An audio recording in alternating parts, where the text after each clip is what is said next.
আমরা ঘুমন্ত অবস্থায় ছিলাম। আমার বেডে আমার দুইটা বাচ্চা, একটা 5 বছরের আর একটা 1 year প্লাস।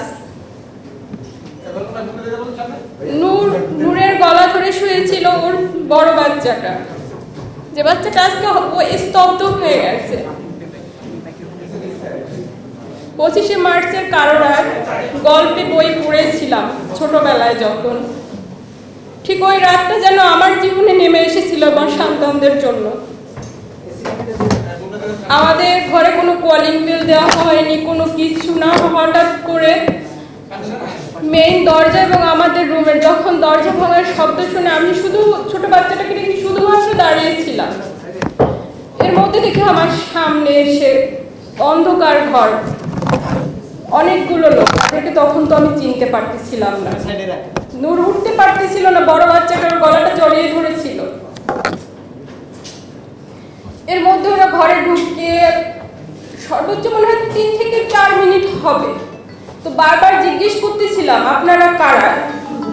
এতটা মানে ভয়ঙ্কর আমি ওই রাতের বর্ণনা হয়তো আমি দিতে পারতেছি না এই মুহূর্তে। 2 থেকে 3 মিনিটের মধ্যে ওকে নিয়ে যাওয়া হয়। আমি নিজেও শারীরিকভাবে অসুস্থ। ওই দিনই আমি একজন খুবই সাধারণ একজন স্কুল টিচার। আমি শারীরিকভাবেও হয়তো কিছু ব্যক্তিগত কথা থাকে যা কখনো পাবলিকলি বলা যায় না, কিন্তু আজকে আমি বলতে বাধ্য হচ্ছি। 7 মান্থ রানিং আমি প্রেগনেন্ট, আর আমার 2টা বাচ্চা এই জায়গায় থাকে, ওর বাবার কাছেই থাকে। আমি যেহেতু চাকরি করি, ইভেন আবার নিজে অসুস্থ এখন, যার কারণে ওদেরকে ক্যারি করে আমার জব করা সম্ভব হচ্ছিল না। তো বৃহস্পতিবার দিন আমি আমার থেকে যখন ছুটি নিয়ে নিজের ডক্টর দেখানোর জন্য আসি, শুক্রবার দিন এসে আমি নামি। তো আমার বলতে খুব কষ্ট হচ্ছে। তো ডক্টর তো দূরের কথা, মানে আমার ছোট বাচ্চাটাও অসুস্থ। ওর যখন জন্মগতভাবেই ওর হার্টে 2টা PDF এবং এডিনয়েড প্রবলেম আছে, যার কারণে ওর ওয়েট বাড়তেছে না। তো ওর ডাক্তার দেখানো, আমার ডাক্তার দেখানো, দুটোর জন্যই আমি আর আসা। এ জায়গায় ওকে রেখে গেছিলাম। তো সেই ভয়ঙ্কর রাত, ওকে যখন নিজে শুধু আমরা চিৎকার করতেছিলাম যে আপনারা কারা, কেন নিয়ে যাচ্ছেন, তারা কিছুই বলতেছিল না। তোকে নিয়ে যায়। যাওয়ার পরে আমরা কি করব, হতভম্ব। আমাদের বাসার যতগুলো ফোন ছিল সবগুলো ফোন তারা নিয়ে যায়। ইভেন সিকিউরিটি গার্ডের যে নর্মাল ফোন সেটাও তাকে নিয়ে যাওয়া হয় ওই রাতে। তারপর ভোর রাত ওকে নিয়ে যাওয়ার কিছুক্ষণ পরেই আজান দিচ্ছিল। আমি রোডে পাগলের মতো দৌড়াচ্ছিলাম যে কারা নিয়ে যাচ্ছে। সেই 25শে মার্চের রাতের মতো এত ভয়ঙ্কর, এত বিভৎস। আমার মানে কিছু কথা আসলেই বলতে আমার খুব কষ্ট হচ্ছে আজকে। ওরা আমাকে ধরেছিল এমন ভাবে, শুধু আমি জানতে চাচ্ছিলাম যে কেন নিয়ে যাচ্ছে। আমার বাচ্চাটা থর থর করে কান্না করতেছিল, বড় বাচ্চাটা ভয়ে সে কান্না করতে পারতেছিল না। ইভেন ওর সাথে তার আগেও একটা ইনসিডেন্ট আমাদের বাসায় ঘটে গেছিল। মোল্লা নামে যে ছেলেটা ছিল আমাদের বাসায়, তখনও আমাদের দরজা ভেঙে নিয়ে যায়। মানসিকভাবে ও ট্রমা চলে যায়, ওর কথা বলো। আর 5টা সাধারণ বাচ্চার মতো ওর লাইফটা এখন নেই। যাই হোক, তখন নিয়ে যাওয়ার পরে আমরা ডিবি কার্যালয়ে যাই মিন্টু রোডে 7টার দিকে। ও জায়গায় খোঁজ করি যে কারা নিয়ে গেল, যেহেতু প্রশাসন হয়তো নিয়ে গেছে কিনা জানার জন্য। ডিবি কার্যালয়ে গেলাম। ওই জায়গা থেকে যেহেতু র্যাবের 2টা গাড়ি ছিল, র্যাব 3-এর, তো তার জন্য র্যাব 3-এ যায়। যখন ওর খোঁজ পাচ্ছিলাম না, তারপর বাধ্য হয়ে নিকটস্থ আমাদের হাতিরঝিল থানায় গেলাম। যেহেতু ওর খোঁজ মানে শুধুই ভয়ে ছিলাম যে আসলে ওকে আমরা ফেরত পাবো কিনা, জানি না, যেভাবে নিয়ে গেছে ওরা। 2বার করে হাতিরঝিল থানা যায়। তারা বলে আমাদের কাছে কোনো তথ্য নেই। যে অনেক সময় কোনো এলাকায় মানে এরকম যদি করা হয় তাহলে নিকটস্থ থানাকে ইনভলভ করা হয়, তাদেরকে জানানো হয়। সো তাদের কাছে বারবার যাওয়া, তারাও কোনো তথ্য দিচ্ছিল না। পাগলের মতো দাঁড়ে দাঁড়ে প্রত্যেকটা প্রশাসনের এসে ঘুরতেছিলাম। তো 20 তারিখ পার হয়ে আমরা 20 তারিখেই আবার কোর্টে, যে অনেক সময় 24 ঘন্টা পরে প্রশাসন নিয়ে গেলে কোর্টে উঠানো হয়।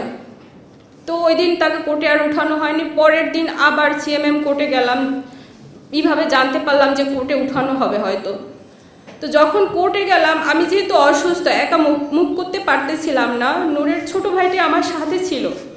তো ওকেও ওই কোর্ট চত্বর থেকে ওকেও আবার ওরা ধরে নেয়। তো তারপর রাত 8টার দিকে, 21 জুলাই রাত 8টার দিকে ওকে কোর্টে ওঠানো হয়। ওর সাথে আমাদের ফ্যামিলির কারোকে দেখা করতে দেওয়া হয়নি। কি টর্চার করেছিল বা কি হয়েছিল কোথায় কিছুই তখন জানতে পারিনি।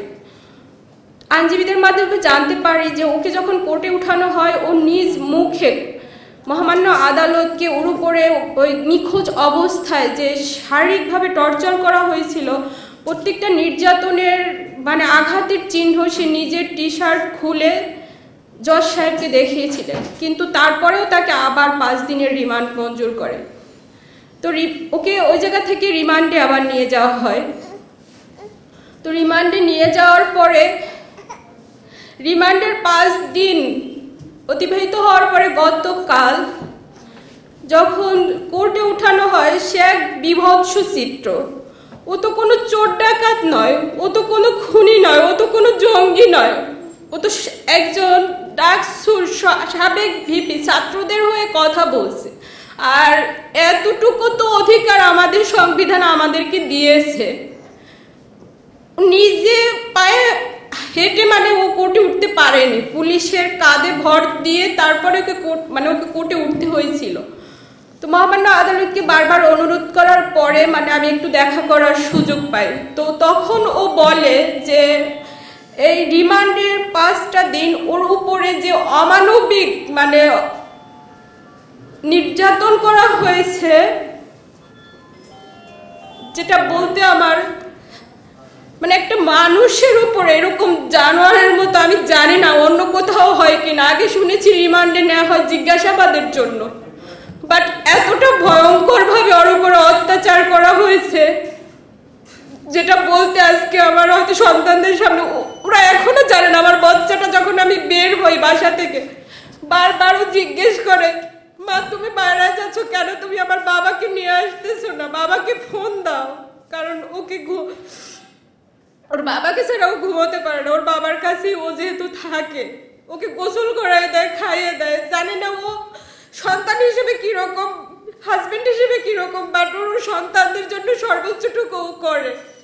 তো ও যখন বারবার বলে, আমার কাছে জানতে চায়, বাবাকে ফোন দাও, বাবা কেন আসে না, এই উত্তরগুলো আমার কাছে নেই। আমি কি বলবো, এখনো জানে না। ওর সামনে হয়তো আমি এখন বলতেছি ওর বাবা কোথায় আছে, কিভাবে আছে, বলি যে ও হয়তো দেশের বাইরে, ও জানে যে দেশে গেছে, ও আসবে, সে অপেক্ষা করে ও। তো যখন ও বলতেছিল ওই রিমান্ডের অবস্থায় ওর পা দুটো ঝুলায় উপরের দিকে, তারপরে ওকে মানে শারীরিকভাবে যত নির্যাতন আছে, ইনজেকশন পুশ করা হয়েছে, সেটা স্লো পয়জনিং কিনা জানি না, ইলেকট্রিক শক দেওয়া হচ্ছে। নির্যাতনের মানে এতটা অসহ্য যন্ত্রণা যেটা সহ্য করতে না পেরে অনেক 3-4 বার জায়গায় সেন্সলেস হয়ে গিয়েছিল। ওর সাথে কি হয়েছে নিজেও বলতে পারেনি। 250-টিরও বেশি ডিজাইন অপশন নিয়ে ওয়ালটন স্মার্ট ফ্রিজ, বোঝে আপনার প্রয়োজন।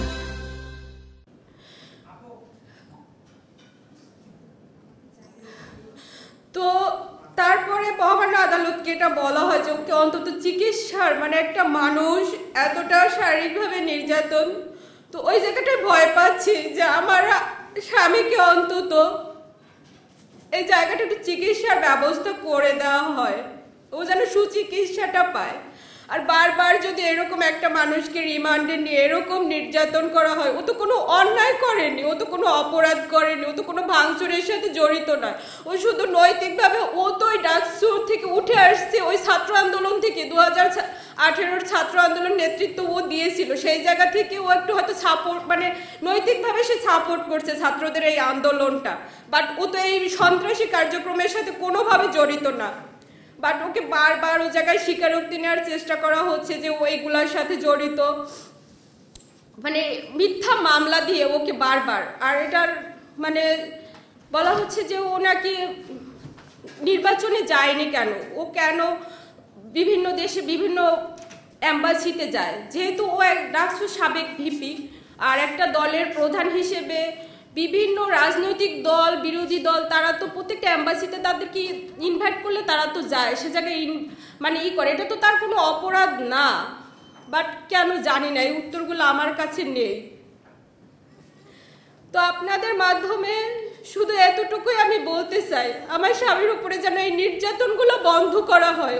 ও তো কোনো অপরাধ মানে, আর আমার সন্তানদের আমার মানে লাইফের এই সময়গুলো যেন কেড়ে নেওয়া না হয়। ওকে যেন মানে আমার সন্তানরা, বিশেষ করে আমার বড় বাচ্চাটা যখন স্কুলে যায়, হয়তো স্কুলে ও জায়গায় ওর ওই যে এর আগে কয়েকটা ঘটনা ওর লাইফে ঘটে গেছে, আর 5টা সাধারণ বাচ্চা যেভাবে বড় হয় ওদেরও তো অধিকার আছে সেই সাধারণভাবে বড় হওয়ার, কিন্তু সেটা তো একটা বাচ্চার বা একটা মানুষের লাইফ থেকে কেড়ে নেওয়ার অধিকার তো কারণ নাই। তাহলে কি এই দেশে জন্মগ্রহণ করাটাই কি আমাদের পাপ হয়ে গেছে?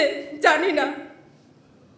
তো আমি শুধু এতটুকুই অনুরোধ করব, আপনাদের মাধ্যমে বা উপর মহলে যারা আছেন, বোনের শারীরিক নির্যাতনটা আপনারা বন্ধ করুন। ও যেন রাজনীতি, আমার প্রজা, আমার দরকার নেই, আমার রাজনীতি করতে হবে না, কারণ আমি খুব নিম্ন মধ্যবিত্ত পরিবার থেকে উঠে আসা, নুরও তাই। আমাদের খুব চাওয়া পাওয়ার কিছু নেই। হয়তো নৈতিক জায়গা থেকে ওর মনে হচ্ছে দেশের রাজনীতি মানে সে জায়গা থেকে কথা বলছে, হয়তো সে কথাটা কি মানে খুব অন্যায় কিছু তো ও বলেনি। তো মিথ্যা এই জিনিসগুলা দিয়ে একটা মানুষের জীবনটাকে, তার পরিবারটাকে ধ্বংস করে দিবেন না আপনারা।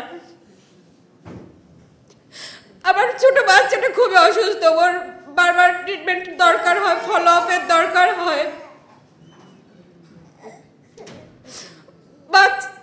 আমি জানি না, সব বাচ্চারাই হয়তো তার বাবার জন্য খুব পাগল থাকে, বাট আমার বড় বাচ্চাটা যখন বলে মা তুমি রাগ করো না, আমি একটু আমার বাবাকে বেশিই ভালোবাসি। তো এই জিনিসগুলো আমার নিতে খুবই কষ্ট হচ্ছে। ও ঘুমায় না, বাবা কখন আসবে, প্রতিদিন ওর অপেক্ষা, রাত যতটাই হোক খুব রাত জাগে ও ওর বাবার জন্য। বাবা যখন আসবে তখন সে ঘুমাবে বাবার সাথে। তাই আপনাদের কাছে মাধ্যমে শুধু আমার করজোর অনুরোধ, প্রয়োজনে ও রাজনীতি করতে আমার হাজবেন্ডকে আমি দিব না, শুধু আমাদের কাছে ফেরত দেওয়া হোক ওকে। ও তো কোনো অন্যায় করেনি, ও তো কোনো অপরাধ করেনি, এতটুকুই শুধু বলা। ওর শারীরিকভাবে যে নির্যাতন করা হচ্ছে, ওর যেন চিকিৎসার ব্যবস্থাটুকু করা হয়, ওকে যেন একটু চিকিৎসা সেবাটা দেওয়া হয়। ওকে বারবার মানে নির্বাচনের ওর মেইন এটাই হচ্ছে, তারা বারবার বলছে যে বারবার তাকে নির্বাচনে নেওয়ার চেষ্টা, বাট সে যায়নি কেন, সে অ্যাম্বাসিতে যায় কেন? সো এই জিনিসগুলোকে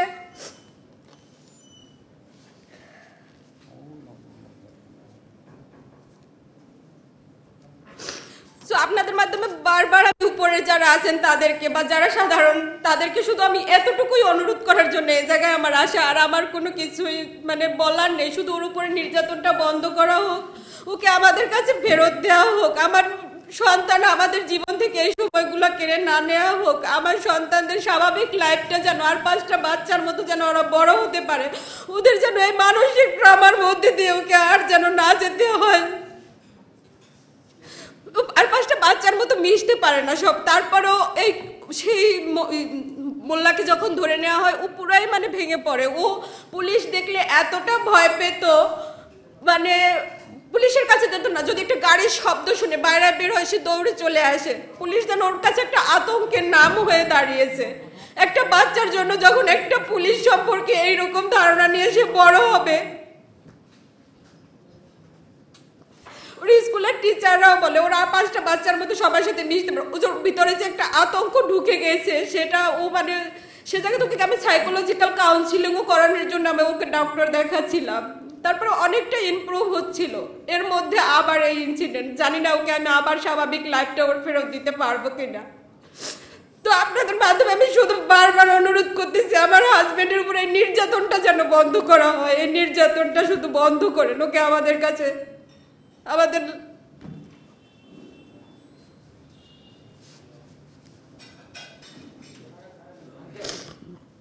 আমি আর কথা বলতে আমার খুবই কষ্ট হচ্ছে এখন, বিশেষ করে আমার সন্তান দুটোর মুখের দিকে তাকে। আর আমার অনাগত সন্তান এই অবস্থায় একটা মানুষ গেলে তার উপরে যে শারীরিক মানসিক এখন আমার অবস্থা আমি জানি না, আবার আরেকজনকে আমি সুস্থ স্বাভাবিকভাবে পৃথিবীতে আনতে পারবো কিনা সেটাও আমার শঙ্কা। আমার নিজের মানে ডায়াবেটিক্স, হাই লেভেলের ডায়াবেটিক্স, ইনসুলিন নিতে হয়। তো এই দৌড়াদৌড়ি মানে ওকে এখন একটা মানে কোটপাড়ায় যাওয়া বা জেলখানায় যাওয়া একটু খোঁজ নেওয়ার মতো একটা মানুষও আমাদের এখন নেই। ছোট ভাইটা ছিল, ওকেও ধরে নিয়ে যাওয়া হয়েছে যেহেতু। এখন এ সম্পর্কে আমার শ্বশুর নূরের বাবা একটু বলবেন। তো আপনাদের মাধ্যমে আমার শুধুই অনুরোধ যেন একটু মানে করা হয়, যেন উপর মহল যারা আছেন ওর উপরে নির্যাতনটা যেন আপনারা আর না করেন, ওর চিকিৎসার ব্যবস্থাটুকু করে দিয়েন।